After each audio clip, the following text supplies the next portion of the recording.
Hello, everyone, and welcome to this webinar organized within the CISUTAC Sustainability Forum on engaging citizens in sustainable consumption of textile and also textile waste separation. Very happy to see many of you connecting today, very also on time.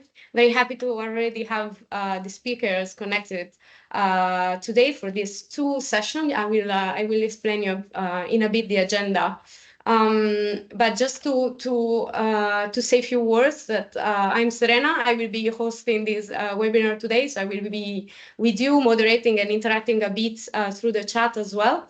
I work for ACR Plus, the Association of Cities and Regions for Sustainable Resource Management. We are an international network based in Brussels. We work with the local and regional authorities on circular economy. And we are part of the CISUTAC project focused on textile and circular textile. So I'm very happy to be here with you today. While people start connecting, I would like to ask to my colleague Gael if she could share a poll that we wanted to share with you, just to understand who is in the room. Let's say it would be nice to see you face to face, but just to have an idea with so many registrations.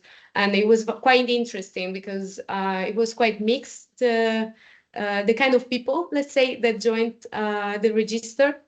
So it would be nice to see who is here today and the kind of organization that you represent. If you don't feel represented by this list, I apologize, but feel free to use the chat so that we know a bit more of who is here, and also really use the chat also to interact a bit more, both with the speaker and also with the topics that we will explore today. I will also vote so I can see.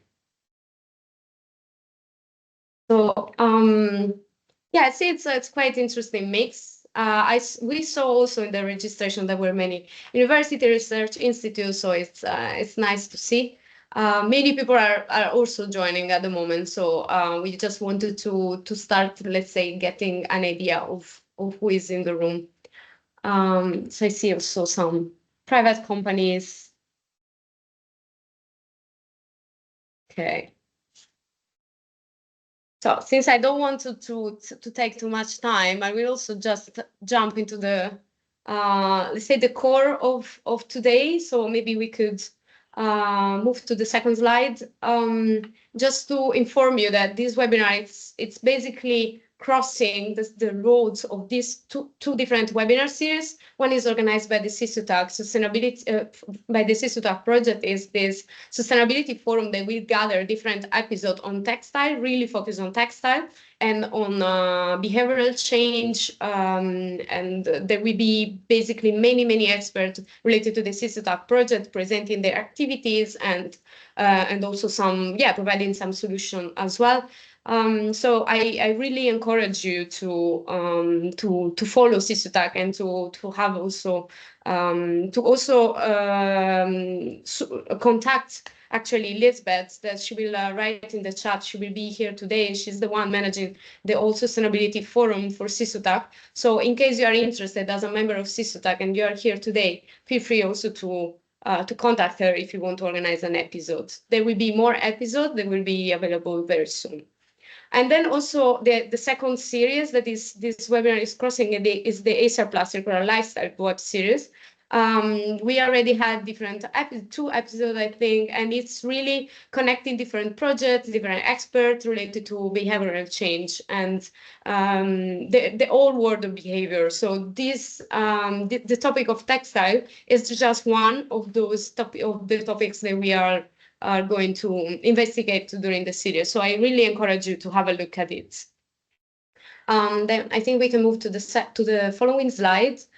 Just for you to have an idea. You will get, of course, all the slides, and also the recording will be available on the CISUTAC YouTube playlist. So just a very fast overview of the agenda, just to tell you that it will be divided in two main parts. The first one will focus on textile waste separation. So, of course, the main topic is engaging citizens, but on different aspects, all related, I would say.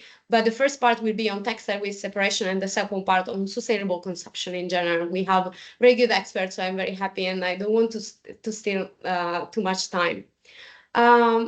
We can move to the following slide.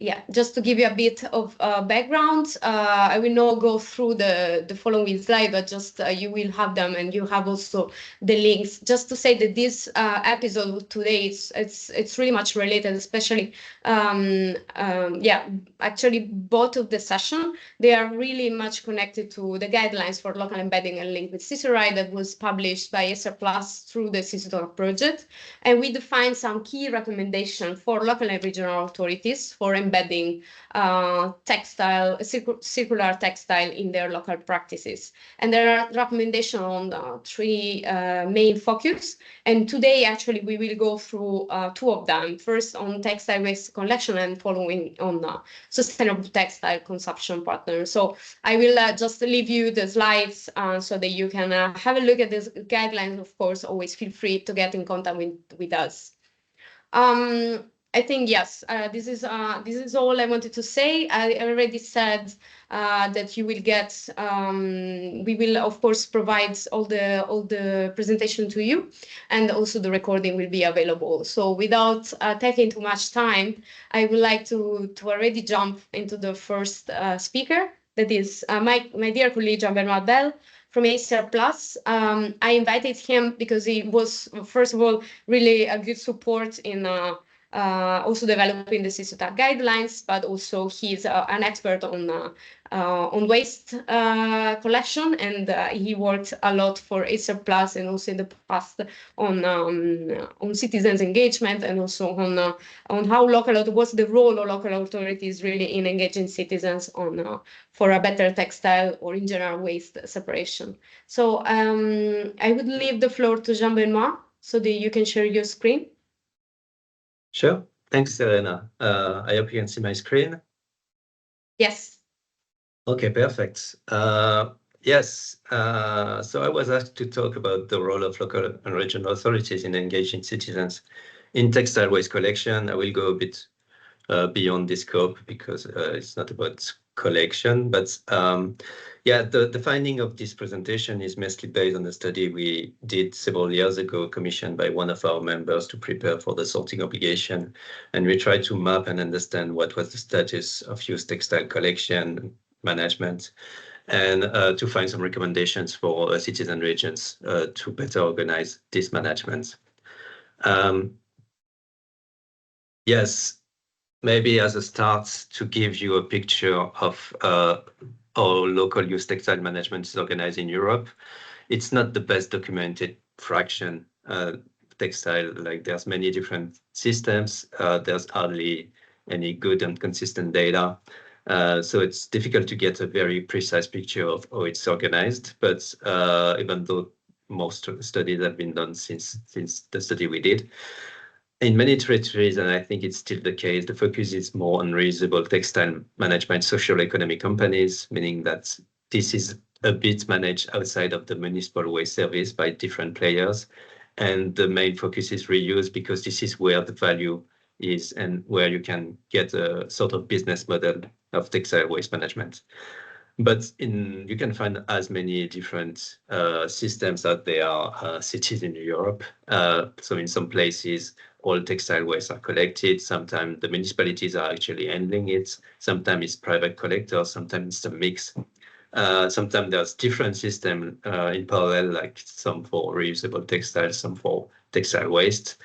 But a common element that we could find across Europe is that right now, for several years now, and it's not going in the right direction, there's many challenges hindering the way the used textile systems are organized, their performances, and their viability. And in general, we could see that in some territories, public authorities did govern a bit used textile management, but in other places, there were hardly any local governance, meaning that it was mostly charity organization organizing the collection without necessarily a link with the municipality.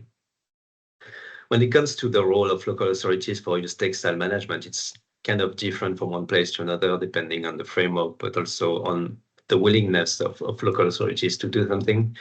But we can see that there's different roles that we could find. First one is governance, meaning that even though used textile can be operated by different players. In many cases, the municipalities try to oversee that as part of the municipal service to citizens. In some cases, they also play a role in management, direct management, and the operational part of collection. They can either decide to work on all used textile or focus only on the non-reusable parts. In some municipalities, the municipal service actually try to collect what cannot be reused by the charity organizations. And in all cases, awareness raising is really one key role of municipalities. So this is usually true with the other waste fraction, but it's particularly true with textile. Municipalities and regions have two layers with many different players, the waste operators, the reuse organization, the second-hand shops, and in some cases, the EPR schemes. So depending on how the organization is set, they will interact in different manners with those players. There are several common challenges. I won't go into details about all those challenges, but first, there's a technical and logistical issue. Basically getting high capture rates, a good quality that allow reuse can be challenging. It's fraction prone to illegal collection and scavenging quite a lot. Maybe another issue is the policy and governance, because usually, as I say, textile is managed by different players and it requires some kind of consistency and overseeing. But there's also the question of ensuring traceability and transparency, because it's also a fraction prone to illegal exports and causing much damage overseas. And there's more structural barriers and linked to the market right now, and I'll come back to that later. The reuse market is kind of in danger, let's say. There's a price competition with new items. Difficulty to make it viable to repair.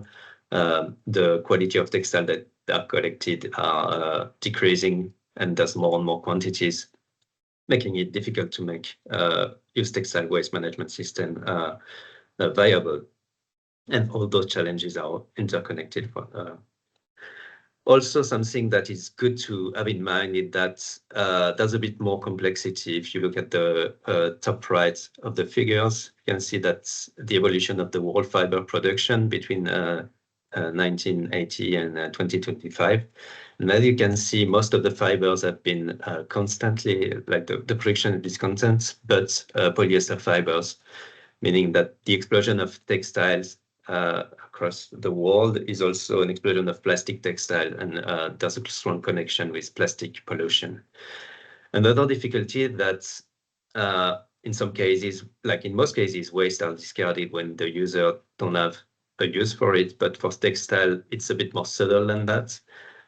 So the graph on the left is from a study organized in Norway. You've got the link just below, explaining, like, they try to understand what were the key driver for consumers to dispose of their textiles, and actually only 37% of the consumer disposed of them because of intrinsic quality, meaning that it's damaged or they can't wear it anymore because of the damage that the textile had. For the rest, can be that it's not fitting them anymore, like you're putting on weight and you can't wear the same clothing and you have to discard it, but it can be perfectly reusable. And for a big third of it, it's a lack of perceived value. It can be that it's outdated, but also that you get more, like you bought new clothes and you can't store as many as you want, so you have to discard some of them, and some of them you decide to discard them because you don't need to use them or you don't like them anymore. So it's very like the reason behind discarding textile is very different from one person to another, or one textile piece to another. Consumption pattern is also a bit specific to this fraction, and I think I won't go into details for everything, but I think that something that is interesting to know is that the new acquisitions are not necessarily driven by replacement. When you buy a new fridge, usually it's because your old one couldn't work anymore. But for textiles, the fact that there's lots of new collection coming every day, that the prices are very cheap, mean that people will buy them, and this overconsumption will lead to more textile being discarded and not the other way around. And something also interesting to know is that people purchasing second-hand textiles are also generally the one purchasing more first-hand textiles, meaning that there's not necessarily a substitution with second-hand textile purchases, which is also a problem if we want to promote reuse. So why does it matter? At ACR Plus, we did a campaign looking at the carbon footprint of municipal waste for different territories. You can see them on this graph. So there's countries, regions, cities, and like the situation is very diverse when it comes to the carbon footprint. But one similar pattern that we could see, that textile, so the purple one in the graph, is one of the major fraction when it comes to the carbon impact of municipal waste. This carbon impact is not only the carbon impact of waste management, but also the embodied impact of products, meaning all the carbon emission that were put for the production and consumption of those products that became waste. And yes, for municipal waste, actually, there's textile is actually one of the most damaging fraction when it comes to climate change. On the other way, when you look at the carbon footprint of textile waste, you can see that most of it is linked with the production of the product and manufacturing of textile, the harvesting of raw materials, or the production of plastics, for instance. And when you look at the avoided impact linked to recycling and reuse, it's actually very marginal in most territories, because reuse is kind of marginal, but also even though there's benefits, it doesn't match up with the carbon impact of the production. So it means that sorting and reusing and recycling is good, but it won't be sufficient if we want to be carbon neutral. So engaging citizens, there's many different activities you can engage them to do, taking better care of their products, helping them to repair more the textile themselves or by someone else, to buy more second-hand clothing as a substitution to first-hand clothing, to donate what can be reused, and to sort their textile waste. And to do that, well, the first idea that comes is communication. I already mentioned that the fact that textile consumption patterns are quite specific, and this is something that should be taken into account when communicating to citizens. Also, when it comes to use and textile waste, it's something that is not frequently produced. It's not like bio-waste, where you produce bio-waste every day, so it's easy to get the habit of sorting bio-waste. Use textile, something you produce from time to time. So it's more difficult to get people to have an habit about like separating textile waste, and it's something that everyone might be doing at some part of the year. So you need to figure out and to understand what are the patterns also from consumer on this. From what we could see, people have difficulty understanding sorting instructions, and especially when you try to ask them to sort reusable and non-reusable textile, usually they will get it wrong. Like they are not necessarily good at understanding what can be reused or not in both directions, meaning that it's important to have clear sorting guidelines. And whenever on a single territory there's different collection schemes, sometimes it's difficult for them to understand what they have to do and to gather the information. But it's not just about communication. As far as we know, behavior change is driven by not only information, but also by social norms, by motivation, and also by convenience, meaning that if you want people to sort their textile waste, but also any waste, they will need to have a good system to work with that fits their constraints. And I think this is also very important for textile. It's not just about explaining to people what they have to do. It's also giving them the possibility to do the right thing.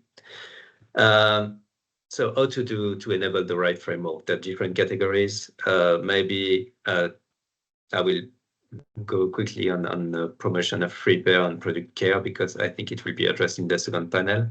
But when it comes to used textile collection or textile waste management, third thing is to really support for municipalities to support the existing scheme and to take advantage of those and to explore synergies among those different local players and guarantee their economic sustainability.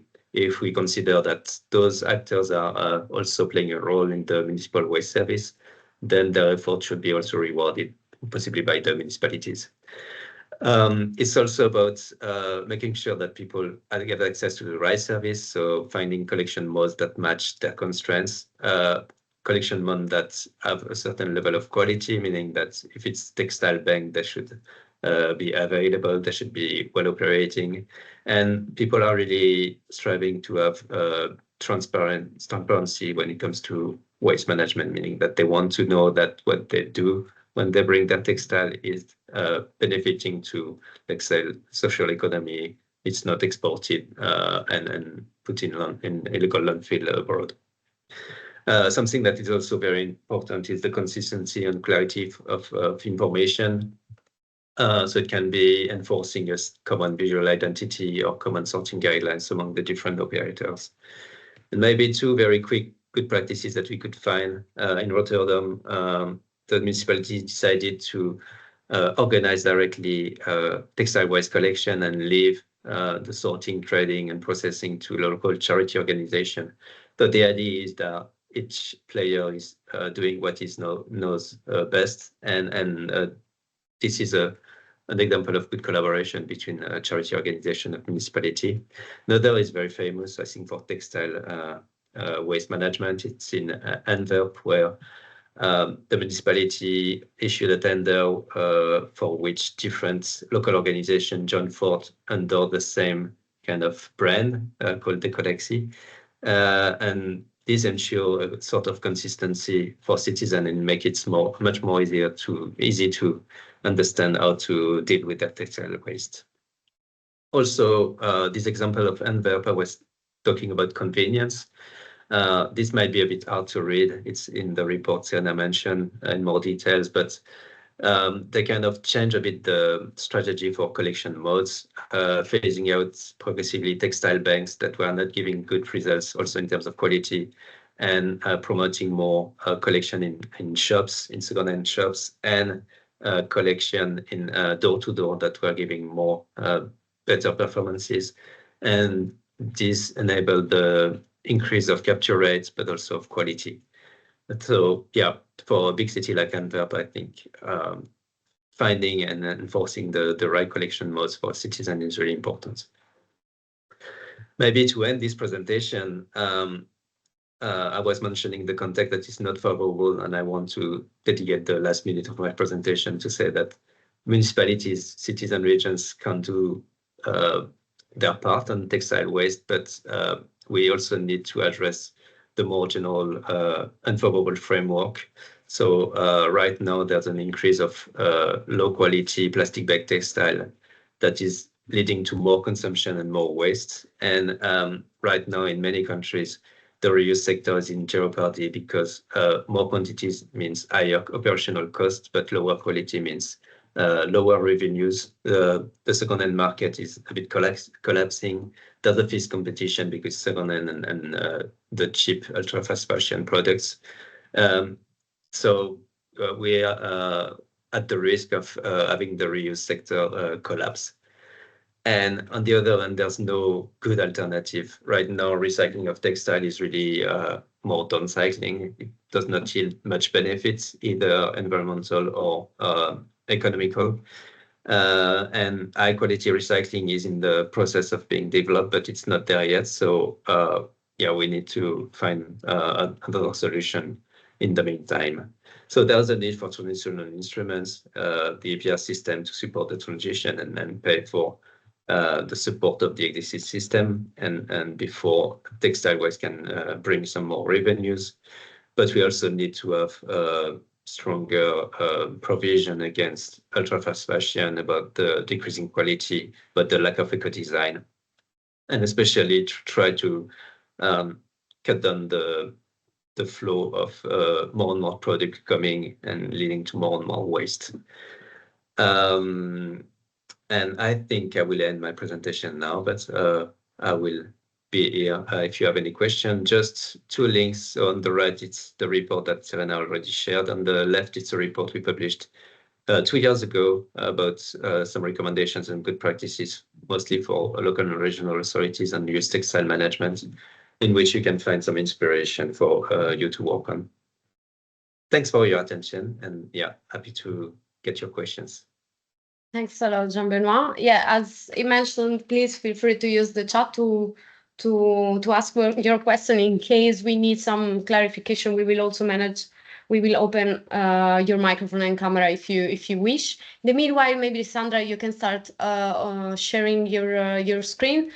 So it's good that Jean-Benoit also mentioned, and maybe I would ask to Gael or Lisbeth if you could put in the chat the link to the CISUTAC deliverable and reports, so that since it was mentioned many times, and also this is a good introduction for Sandra, since we met while we were working on this deliverable.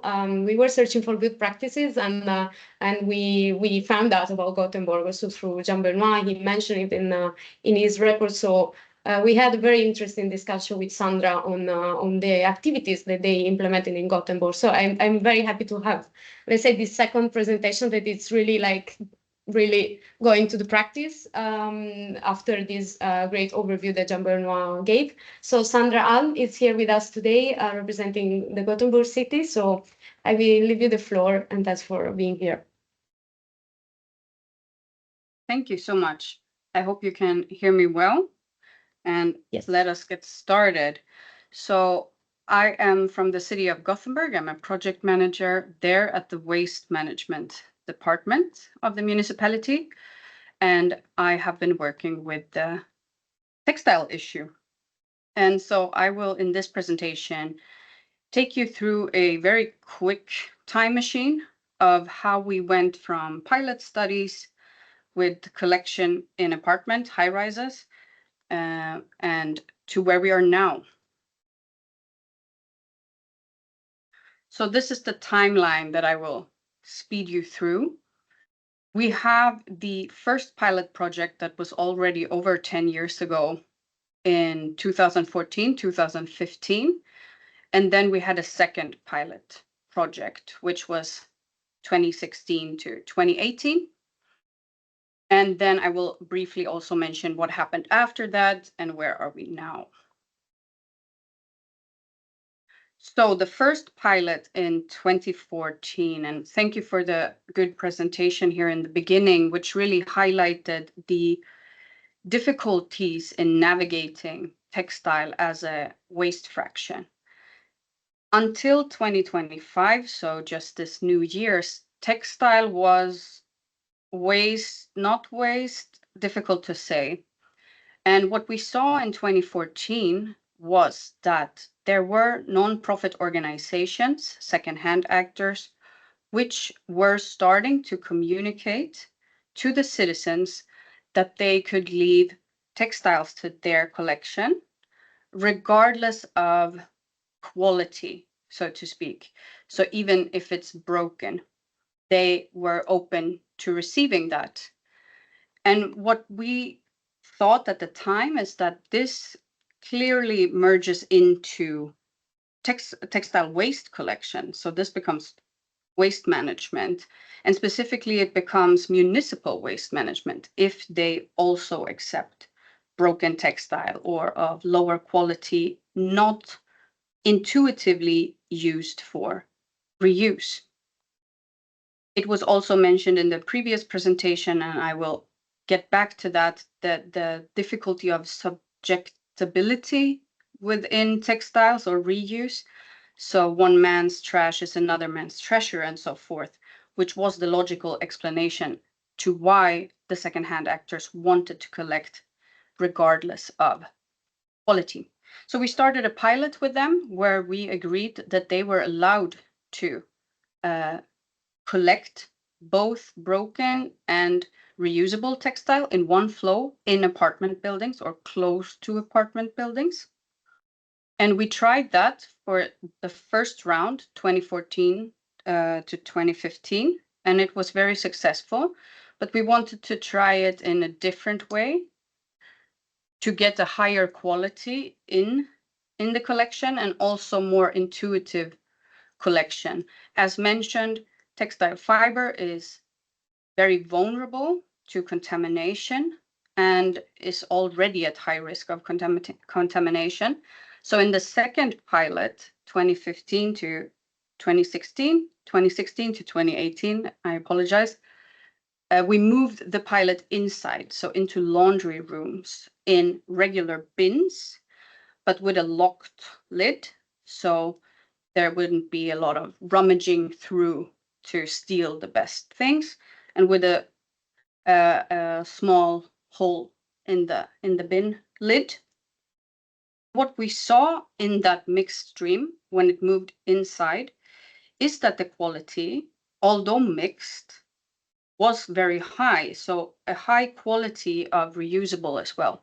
People did not throw regular household waste in it when the collection was inside in the laundry room, compared to if it was in a regular waste room, recycling room, the risk of contamination was higher.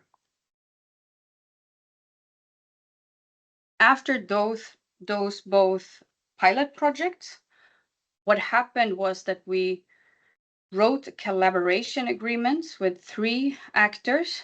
We had tenders, so to speak, and they had to come in with their interest, and we evaluated them, and we based it on that they had to be a registered charity organization, and they had to have capacity for sorting in Sweden, so they couldn't just collect and export it to have it sorted in another EU country. They had to also sort themselves in Sweden. And we had those collaboration agreements for many, many years, also until 2024. So from 2018 to 2024, there was no financial exchange. We did not pay them. And they provided this service based on their capacity. So they were not required by us to offer this service to all apartment buildings if they did not have the capacity. And we had 3 actors during this time. And here you can see, just from recent data, during these collaboration agreements, they had to annually send us statistics, both on how much they collected and how they treated it abroad and in Sweden. So what we see is that in 2023, we had around 600 maybe collection points in apartment buildings. The city of Gothenburg has around 690,000 inhabitants, most of which live in apartments or high rises. But these 500 tons are still substantial for if you compare it to how few collection points there were. And this increased during 2024, likely because of the high media attention on this upcoming regulation as well. But now, of course, with the regulatory change in the Swedish law, it was implemented that we have to separate and collect it separately, and it becomes an official waste fraction stream. In the collaboration agreements, it was kind of a regulatory vacuum, so it was both not waste and waste at the same time. And now we are officially in waste management. What we did to try to increase the capacity for them, as was mentioned, the costs for them get higher and higher with these changes and with the lower quality put on the market, but their income doesn't increase as much. So what we did in this new tender is that we gave them the right to take a cost from the owner of the apartment building. So they are now allowed to have this cost per every time they empty the bin, which we hope will at least help them somewhat financially, even though it's symbolic sum. It's around €8, €9 per each time they empty a small bin.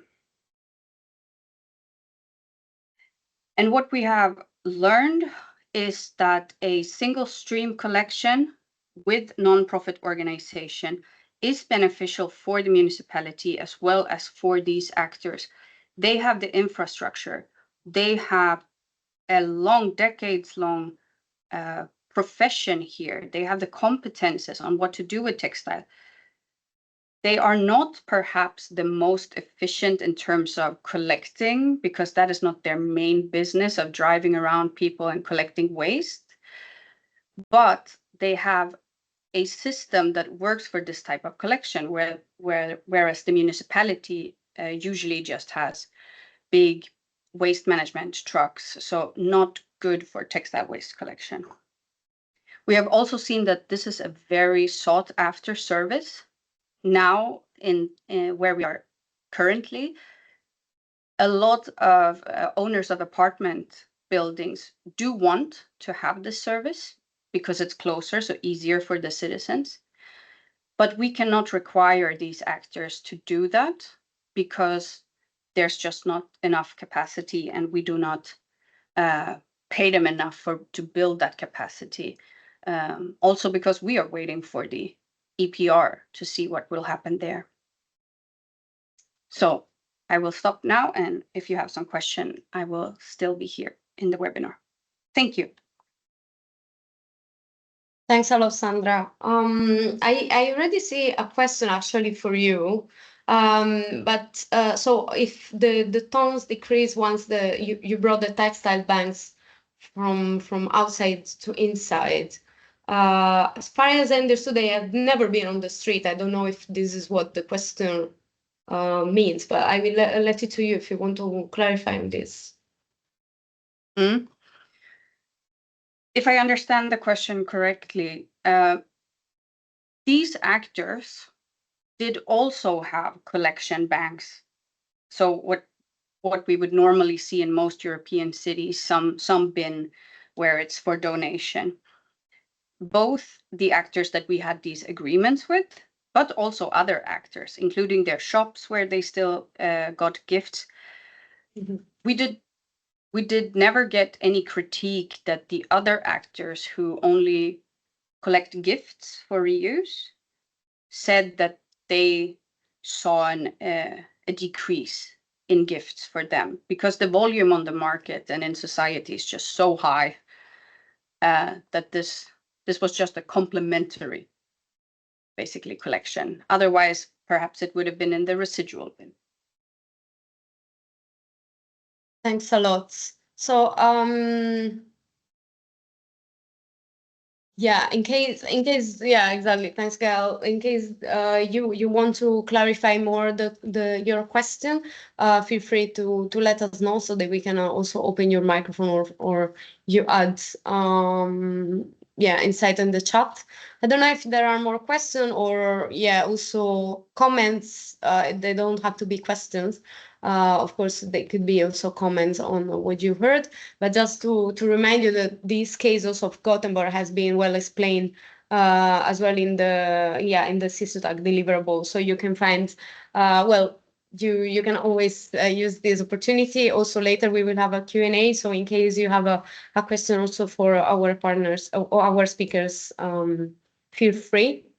I see a comment in the chat. Oxfam recently have introduced a free postal donation scheme where no matter where you live, you can order a bag and donate any kind of textile to us. And much like the project Sandra mentioned, we sold this textile for resale in Ireland. Great to have someone from Oxfam as well. That is also a CISUTAC partner. So thanks a lot, Mark, for sharing this. And I encourage everyone to follow CISUTAC to also know more of what Oxfam we will do through the project, also in terms of actually raising awareness campaign that will become in the, I think, coming months. Okay, so if there are no further questions, I don't see, I think, in the chat. I thank a lot Sandra and Jean-Benoit for this first part, and of course feel free to stay with us in case you have time. Otherwise, yeah, thanks anyway for joining. I will pass to the second part. That is, I mean, the general topic is on engaging citizens, but also sustainable consumption. So let's say that we started from the end. So looking at how local and regional authorities can actually have a role in improving and helping and guiding kind of their citizens into a better textile waste separation. But the question before it should be like, yeah, before throwing textile away, it should be guided also in consumption. So the big question is like, are actually local and regional authorities having a role on this? Like they can have any. And we invited the first speaker in that will help us in understanding consumer behavior to drive change. So we first have to understand how this works. So I'm very happy to have with us Ingunn Grimstad-Klepp from the member of the Clothing Research Group of Consumption Research in Norway. We went through, I already asked Ingunn, maybe, yeah, you can share your screen. Our paths met at some point because we have a very good member in Acer Plus from Norway, and through the interaction we have with them, we managed to know the work that CIFO is doing in Norway. So I'm very happy to have Ingunn today with us. So I will let you the floor to let us dive into consumer behavior on textile. Thanks a lot for being here. Thanks for the introduction. And yes, I'm Ingunn, and some of our work from CIFO was already by the first speaker today with a different reason for discarding clothes. Today I will talk about driving change by consumers. First, I also agree with the first speaker that our problem is an overproduction. The more produced clothes, the less item can be used. Very important, regardless what we do with it. The quantities of items and divided by people on Earth will give the number that is possible to use the clothes. And this overproduction is visible both in the production line and amongst consumers. And we already have a lot of discussion about both what to do with the dead stock and the unsold and the returns and so on, and also what to do with the consumers. The thing is that the industry try to make consumers buying all these garments that are too much by putting them on sale. So the very much of the waste from the production is actually carried home to the consumers on sale. And here you can see consumer research done in the Netherlands and how the wardrobes are growing. We are buying more than we are discarding. I do agree with the Norwegian Consumer Agency that when we are telling something to the consumers, it has to be understandable, and it also has to be, you have to be sure. This is about greenwashing, but I think the same is valid when we talk about trying to change consumer behavior, because people don't like to change, and if you want to change how we are doing things, you should know why. And the problem in the value chain of textiles is that the reasoning behind is actually very weak. We have looked upon how different policies will affect the environment through changes in consumer behavior. And I'm sorry to say, none of them, or very little of them, actually will have an impact. And with impact, I mean lower environmental impact. I don't think that supporting industry is good enough reason to change behavior of the consumers. That this is both when you look at products, saying that something is greener than something else is very unclear when it comes to textiles, due to how the LCAs can't really be compared across natural fibers and synthetics. So we end up with tools like PEF supporting synthetics. And we do also have the problem with the global trade with secondhand clothing, especially when it comes to microplastic and plastic pollution. So the big market for secondhand, the global market for secondhand, is actually also the biggest contributor to microplastic and plastic pollution. This is a huge problem because the secondhand trade is actually where that is like the functional market for secondhand clothes today. We do have very little recycling, and recycling has very little environmental impact. It's unclear, of course, because we don't have the industry yet, but it looks like it will not reduce enough to be sufficient, as already mentioned today. And then we have this growing durability discourse in policy and academic literature. And we have done work on that, just published now, looking at this literature and looking at whether the literature know or not that durability actually have an impact on environmental impact. The thing is that here is the paper, and here is also the assumptions that the durability builds on. It believes that one product with a short life are then used for a short period, and then a second product will be afterwards, and instead it thinks that prolonging the life of the product, you will only have one product.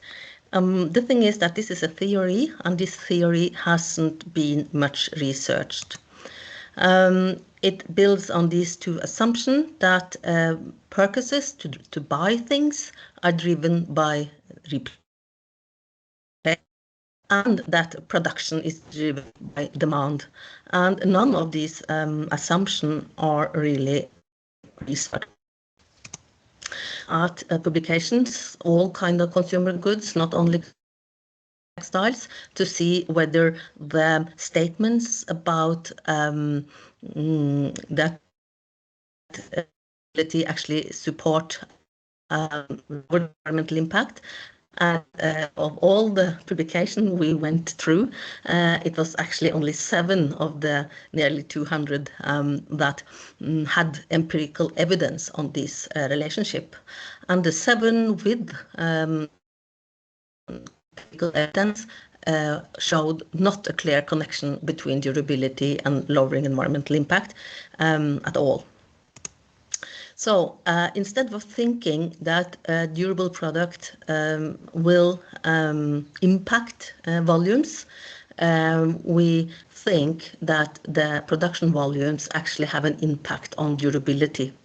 And this is important for policy now. It's also important for what you can say to consumers about all the different durability strategies, like repair, like sharing, like stronger products, more durable products, and so on. Yes, so instead of acquisition is driven by replacement, we see that people are buying clothes not because they are lacking anything and not because something is broken. And the production volume decision in the industry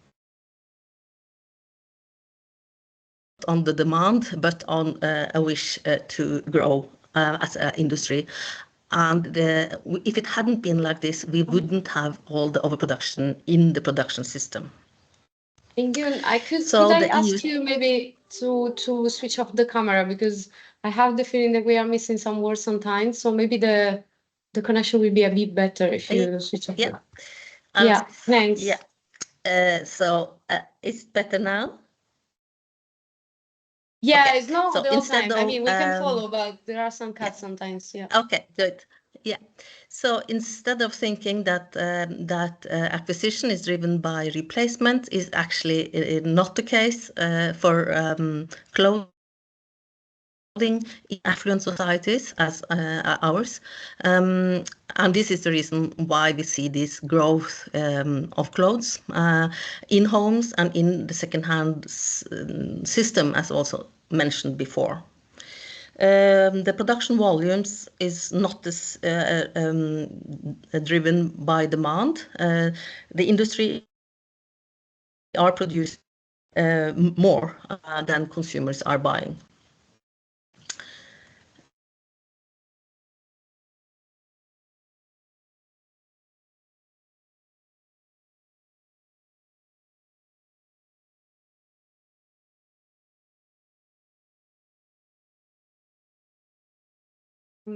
I don't know if we lost you. Yeah, no, okay. Can you hear us? Yeah, I think you muted. Yeah. I don't know why, but Here, yeah, I guess okay, I don't know what happened.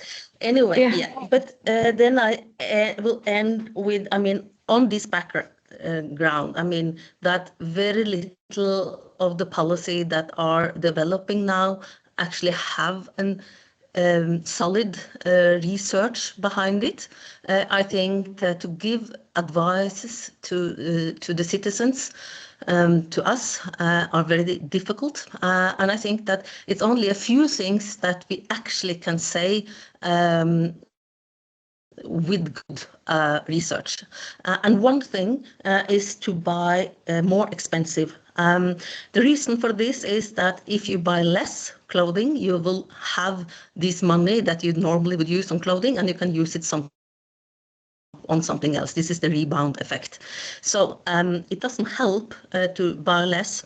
If you buy more expensive, you get rid of the money. So you can't buy as much. So buying more expensive and buying small scale local production is possible to give. We do have.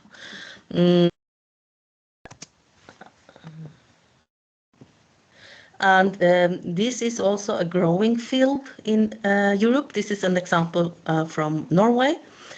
And I think beside asking people to buy things they really like and more expensive, it's also possible to say that to earn less. Because as long as the products are so cheap that they are today, we are able to buy too much. And that is really of the heart of the problem. But the most important thing to change the system is actually to change the rules for marketing, for production, for import and export, and this is on a political level.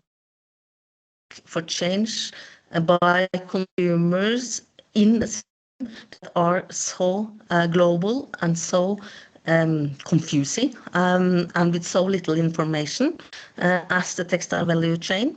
I think that is really difficult. Here is our website for the clothing research at Oslo Met, and everything I've said, you can read more about it there. Thank you. Thanks a lot, Ingun, for this overview and quite straightforward message as well. That I think I'm sorry about the internet. No, don't worry. We managed to follow. Thanks a lot for being here, actually. So we jump into the second speaker. I always encourage people to write, to use the chat for gathering your questions. We are slightly late, but we should have time for discussion after. So we just jump to Minori. We are very happy to have UNEP today represented. It's such an honor. It's also very good because we started this collaboration and we have been working in the past, but it's always nice to meet again. So we invited UNEP to speak about sustainable fashion communication and consumption. So to really have some idea of the UNEP principle for sustainable fashion communication. So I will let the floor to Minori Lee. Thanks a lot for being here today. Thank you so much, Serena, and many thanks to everyone for having me here.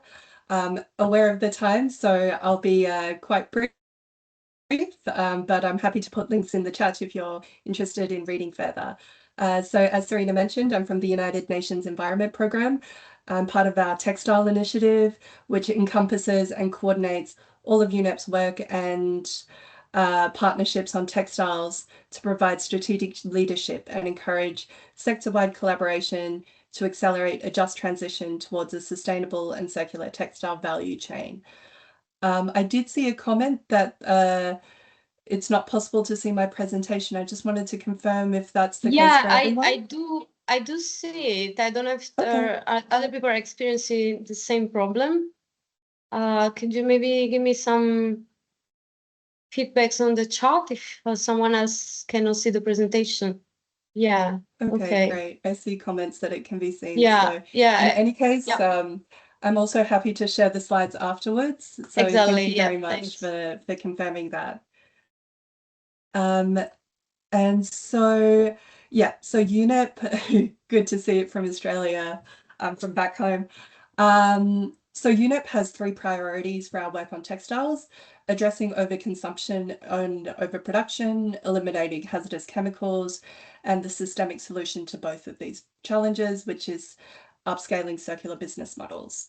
Textiles is a really high priority sector for us because of its physical environmental impacts on the triple planetary crisis of climate change, biodiversity and nature loss, and pollution and waste. For example, every year the sector emits 2 to 8% of global greenhouse gas emissions, consumes 86 million Olympic-sized swimming pools of water, and contributes 9% of annual microfiber pollution to our oceans. But it's also really important because it exemplifies a lot of the challenges that other sectors face in circularity. So it's got a very complex international value chain. There are significant social impacts. And for this webinar, what's perhaps most important to note, it has a marketing machine that has created a blueprint that other sectors have copied for overconsumption of linear products. So this image here is from our global roadmap report, which outlines the 3 priorities needed to transform the textile sector to circularity, including improved practices, particularly in production processes, infrastructure investment, including on renewable energy and used textile processing, and shifting consumption patterns. So the last priority is focused on the need to change consumption rates, increase consumer knowledge, and shift consumer behaviours. So with that, all right, so if hopefully you should be able to see this slide where we see, this is what the dominant story in fashion still looks like. It's about newness, discounts, cheap, quick, disposable. As Jean-Benoit mentioned earlier, textiles acquisitions are not driven by the need to replace things, but it's really driven by overproduction paired with marketing messages to acquire more, even if you have enough. As Ingun mentioned, we need to change the rules on marketing. And these messages are familiar to everyone here, I'm sure. We've all been on the internet. And just to give an idea of what we're facing, an individual in the US is estimated to see between 4,000 and 10,000 ads daily, with over $778 billion spent on advertising globally each year. So the marketing efforts to promote new and sustainable ways of living are really outscaled and under-resourced by comparison. UNEP's position is that consumers need access to safe, affordable and sustainable clothes and should not bear the sole responsibility for making sure that they're available. Brands, policymakers, NGOs all have a role to play, especially communicators. So we need a new narrative. So fashion has one of the most powerful marketing engines on earth. So imagine if we could redirect it entirely towards sustainability. So in 2023, UNEP aimed to envision exactly that when we published the Sustainable Fashion Communication Playbook with the UNFCCC convened Fashion Charter. So this is a piece of work that underwent a global consultation process with the industry, and it's a guide for consumer-facing communicators to align efforts to sustainability targets, including a commitment added to the Fashion Charter at COP26 in 2021 that asks signatories to align all communication efforts to the 1.5-degree target of the Paris Agreement on Climate. So basically, this playbook is all about taking action for a new fashion narrative by confronting the subject of overconsumption and the role of the communicator within that head on. So this means the marketers, storytellers, artists, image makers, writers, creators, influencers, as well as those behind the publications. So the brands, the billboards, and of course, social media platforms themselves. The playbook is broken down into 3 overarching areas of work that you see: information, culture, and advocacy, with 4 key areas of change. So each of these key areas is broken down in the playbook with practical guidance, tables of do's and don'ts, and case studies of good practices throughout. So I'll just briefly share what each of these include. So the first is lead with science, is about the fact that the basis of sustainable fashion communication is really a commitment to being evidence-based and data-driven. So it's through this that accuracy can be ensured and claims can be verified. This is about basically how we extinguish all forms of misinformation and greenwashing. So for each of these sections, there are then 2 principles to follow. So for example, in this one, principle 1, commitment, and the second is, making sure that consumers have really understandable but still trustworthy information. So the second is change behaviours and practices, and this is about bringing a greater focus on the role of the individual consumer and redefining their relationship with clothing. Communicators should be thinking about basically how to shift the contribution, advertising, marketing, social media, journalism, and beyond makes towards overconsumption, and instead they should point consumers towards accessible alternatives when it comes to both enjoying and caring for fashion. The final level for sustainable fashion communication is really about recognizing the responsibility and opportunity that communicators have to drive wider change beyond their own sphere. It's really about empowering consumers into their role as citizens as well as consumers to advocate for what is needed of the system. So, educating internally within their sphere and externally on the changing sustainability landscape, and supporting and encouraging policymakers to lead with measures that enable wider industry sustainability. Because I think when we talk about consumers, we often just say, vote with your wallet. But we really encourage consumers to also be citizens and to really take it beyond just what they buy, but also, the conversations they have. So I realize this was a very brief overview. Happy to put the link to the playbook in the chat, but basically what I'd like to really emphasize here as we come to a close is then on all of the principles of sustainable fashion communication and indeed the impact it can have on consumption, hopefully you'll have seen just how varied the approach here can be and how influential a role the storyteller has to play. Because we're not saying that, you know, depending on your organization, you need to do all 4 steps, but there are certain areas where we can have much more influence than in others. So if we go back to the storytelling part that we began with, then what we're saying is that by embracing all of these different principles, we can not only show that, you know, a different way is possible, but also facilitate and contribute to systems change within fashion. Importantly, what the playbook otherwise aims to do is show that a different way is possible, and really just saying that we can still enjoy fashion. You know, it's really important to, you know, culture, gender identity, personal identity. So we still want people to enjoy fashion and have it have meaning to them. It's really just about changing the how. And this is where it gets exciting, because so long as we back it with science, what that how looks like is still possible. So thank you very much for your time and attention, and I'd be really happy to follow up. Thanks a lot, Minori, for the presentation. Very, very interesting. And when you mentioned this is like the playbook, it's made for communicators that really have to I mean, they can change this how.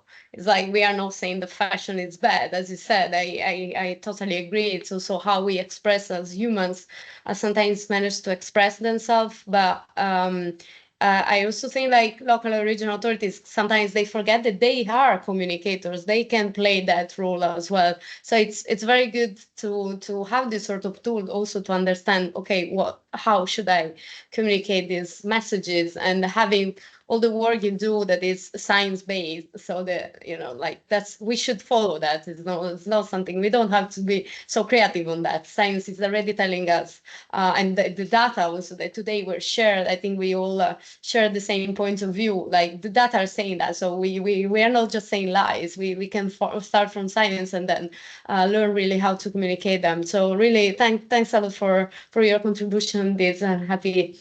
I see a question for you, but maybe we collect them at the end. So we give we don't let Martin just wait so much. So I will. So thanks a lot. We will move to the last speaker.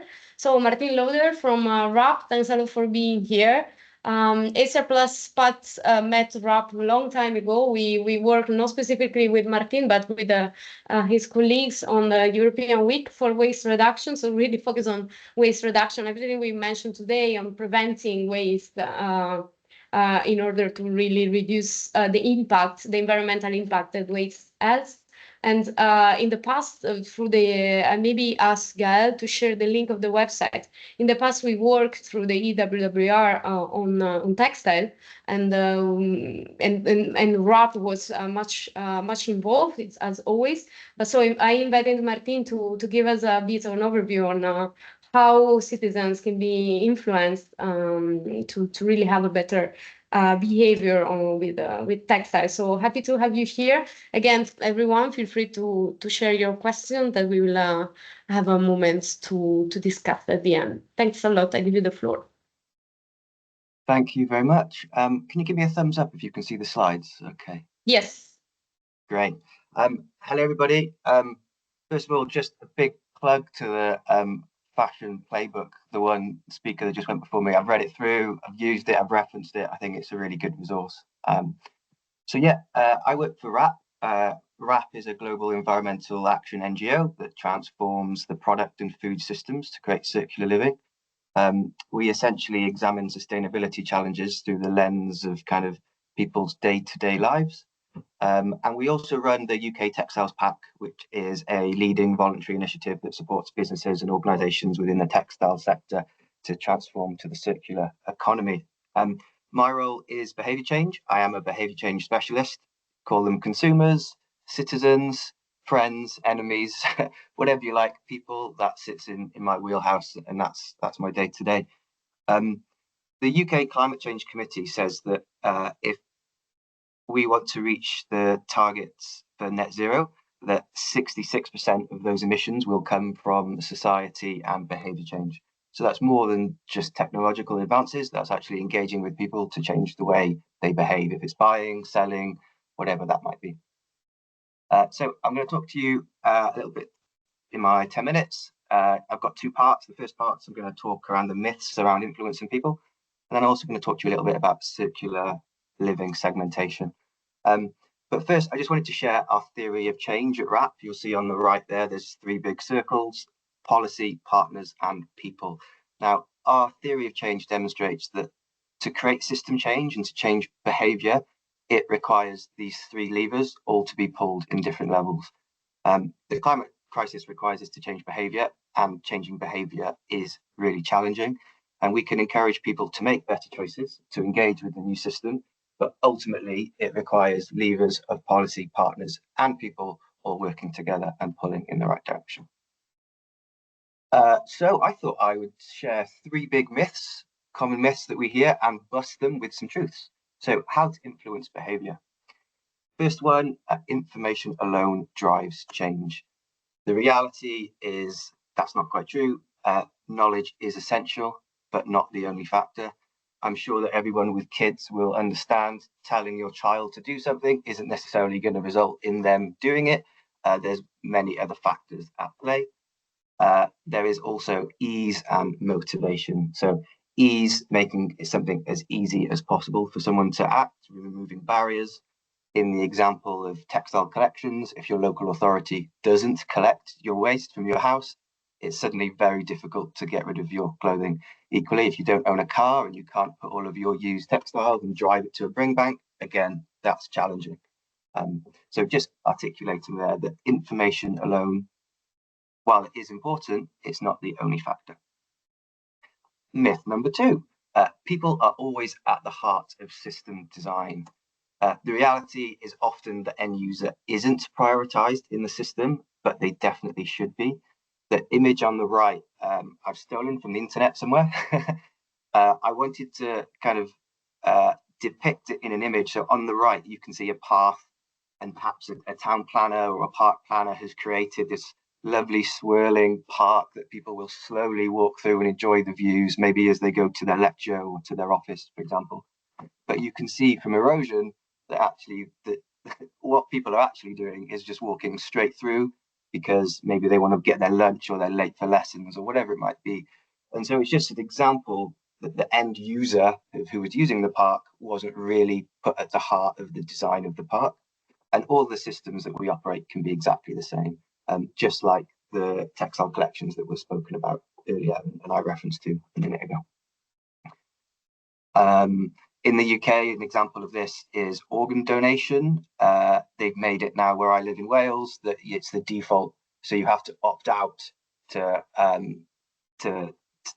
not give your organ donation when you pass on. So just stuff like that is making kind of putting people at the heart of the system. And then the third one is the myth: you need to target everyone at once. The reality is that actually that's not true. You don't need to target everyone. In fact, doing so can be very difficult. People are motivated by different things. And what I'm going to talk about in the next part of my presentation is how we can work with people's existing drivers. You know, I think one of the downsides of maybe the environmental movement over the years has been the kind of polar bear on ice caps, really green messaging that just doesn't resonate with everyone. People are motivated by really different things. So things to consider here are define the exact behaviour that needs addressing. Perhaps which subgroup is going to be the most impactful, which subgroup is worth targeting, which subgroup or segment could be easily influenced. And then ultimately, can we work with early adopters to really drive behaviour change so we reach a tipping point? That ends the first half of my presentation. And the second part is expanding on that third myth a little bit more. And I just want to introduce you to WRAP's circular living segmentation model. So for those of you that don't know what a segmentation model is, segmentation is essentially a tool whereby you can break down a population, if it's a national population or a customer base or whatever it might be, a group of individuals, and you break them down into segments. So our segmentation is a complete audience segmentation tool, which exposes the barriers to citizen behaviour, and it can offer actionable insights.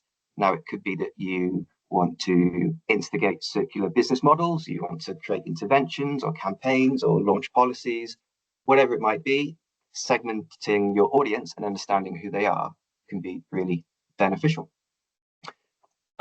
So what does our model tell you? So what our model shows is that how people think and behave across lots of different environmental topics. So they cover textiles, clothing, consumption, recycling, plastic, food waste. It also gives reference to people's political views, wider environmental outlook, but also how they consume media. Is it visual? Is it reading? Is it through sound? Is it through touch? Their learning profiles, basically understanding and grouping audience into similar categories. Now, I want to show you what those 8 segments are. And in the top right corner, I put a QR code, which actually takes you to a quiz that has about 10 questions.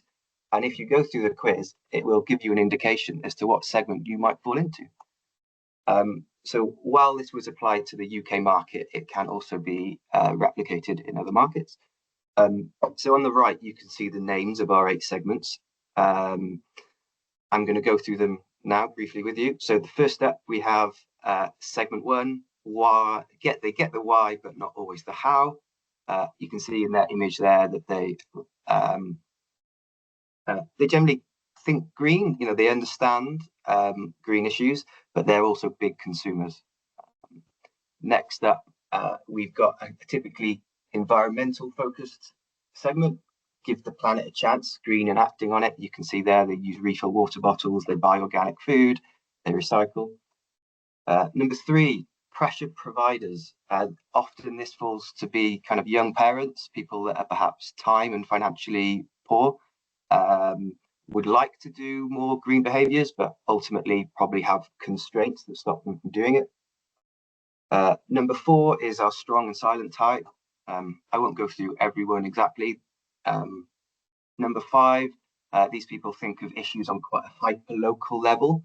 So things like littering, wind turbines, that's kind of their world and their perception, and less bothered about bigger issues.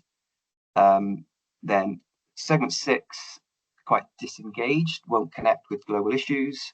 Segment 7 is often the biggest and highest consumer. So for textiles campaigns, they're a really effective market to target. And then the final one then is got the actions and different motive.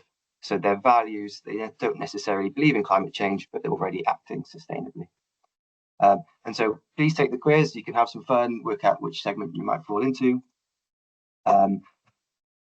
On our website, and that QR code will take you there. There is a report that will give you more information about our segmentation, what the segments are, and some insights behind them. But ultimately, WRAP is offering a service where we can help you identify your priority segments, so we can work with you to engage any audience you like and work out which segments they fall into.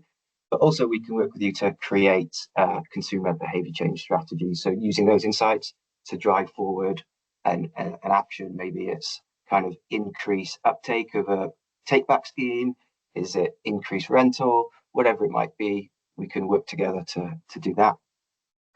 And I just wanted to give you a flavour for some of the insights and some of the differences between the segments. So this graph essentially shows you people's different receptivity to keeping up to date with the latest fashion trends and purchasing behaviours. So you can see segment 7 and segment 1, for example, are much more likely and buy many more items than, say, segment 8 and segment 4. So if I was looking to target a certain segment to make them make better purchasing choices, I'd get more value for my money, for example, targeting certain segments. That's it. There is some more hidden slides in the slide deck that when they get shared with you, you can see there's some case studies and more information about the different segments. But I'll put my contact details in the chat so you can reach out to me if you've got any questions. I'll put some hyperlinks as well. And yeah, 10 minutes, then that's me. Thank you very much. Thanks a lot. You've been perfect. Perfectly on time, and thanks. Very interesting. I personally didn't know much about it, about the segments, and I was trying to understand where I could put myself.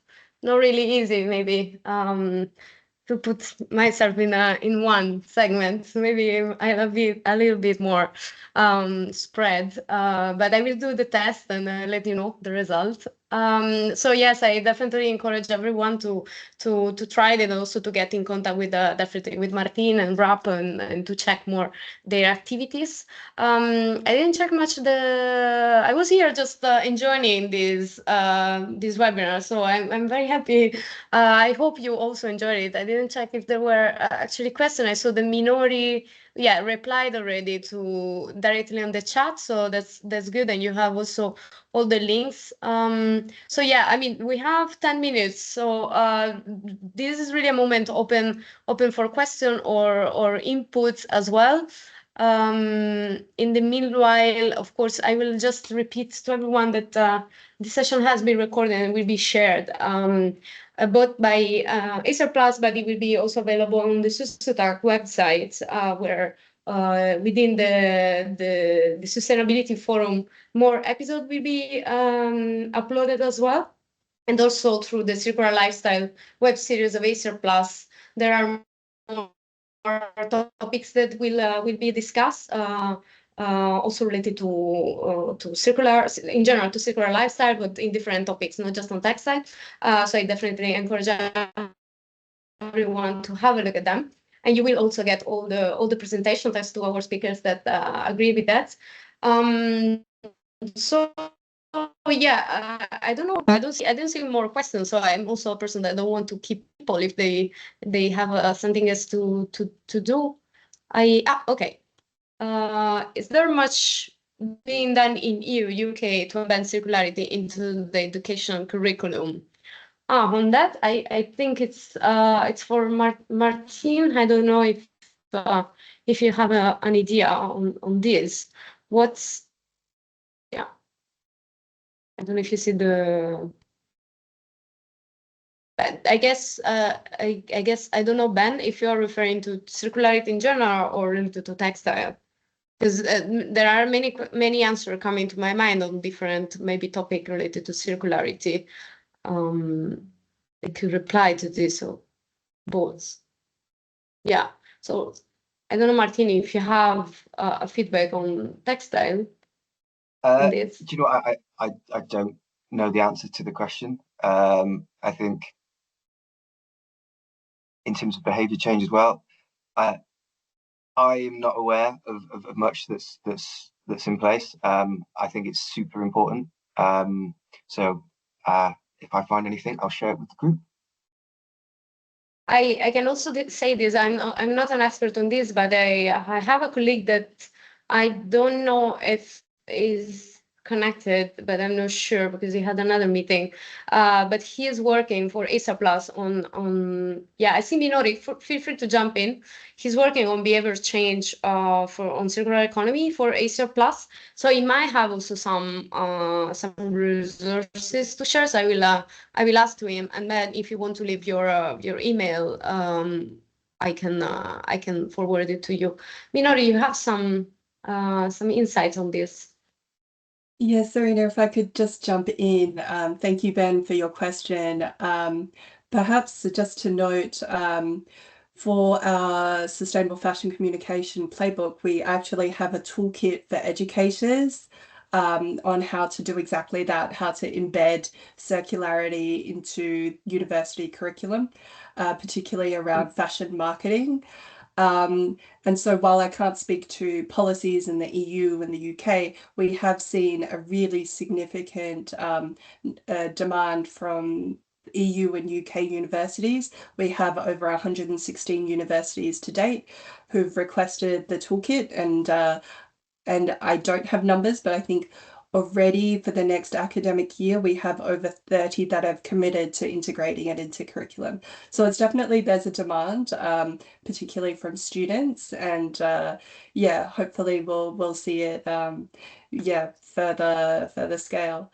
But yeah, sorry, Serena, to interrupt you mid-flow, but I thought that could be No, absolutely. add.